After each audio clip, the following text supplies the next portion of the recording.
The sky darkens before anyone looks up. A silence, too heavy to breathe. Then, the cause. Black wings swirl above an Icelandic church tower, as if painting the storm itself. Minutes later, thunder rolls across the valley. But what if thunder isn't what they're warning about? What if these wings know something the earth hasn't yet spoken?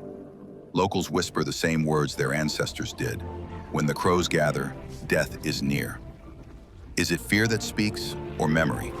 From Scotland's cliffs to Norway's fjords, tales repeat, birds that appear before tragedy, as if they see what we cannot.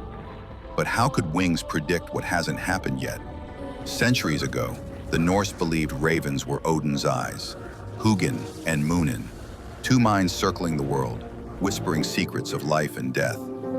The Celts told of the Morrígan, the goddess who took the shape of a crow before every battle. Different gods, same omen. Why did every culture see death in feathers?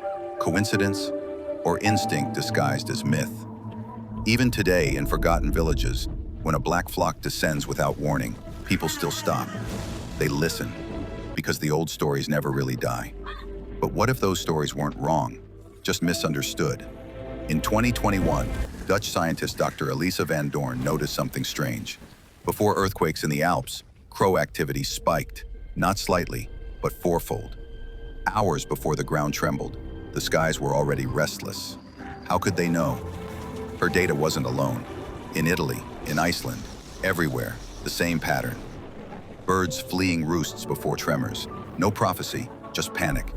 But panic from what? What are they sensing that we can't feel? Birds live inside a world we cannot see. They hear what we call silence. They see what we call air. Infrasound, magnetic shifts, signals buried beneath our noise. When tectonic plates move, they whisper through the earth. Vibrations too deep for our ears. Pulses that ripple through magnetic fields. To us, nothing. To them, alarm bells. At the Max Planck Institute, ravens grew restless before even subtle magnetic changes. It wasn't magic, it was survival. So maybe the ancients weren't reading omens. Maybe they were reading truth in feathers. But if the birds still react before disaster, could we one day learn to listen again? Dawn rises over the valley.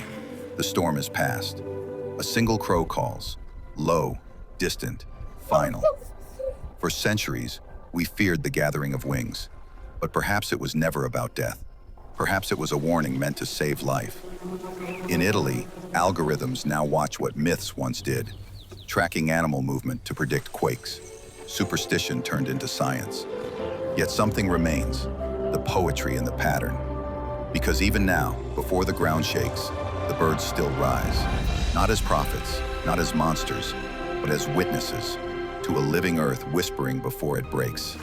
And the question lingers. When the sky fills with wings again, will we finally understand what they're trying to tell us?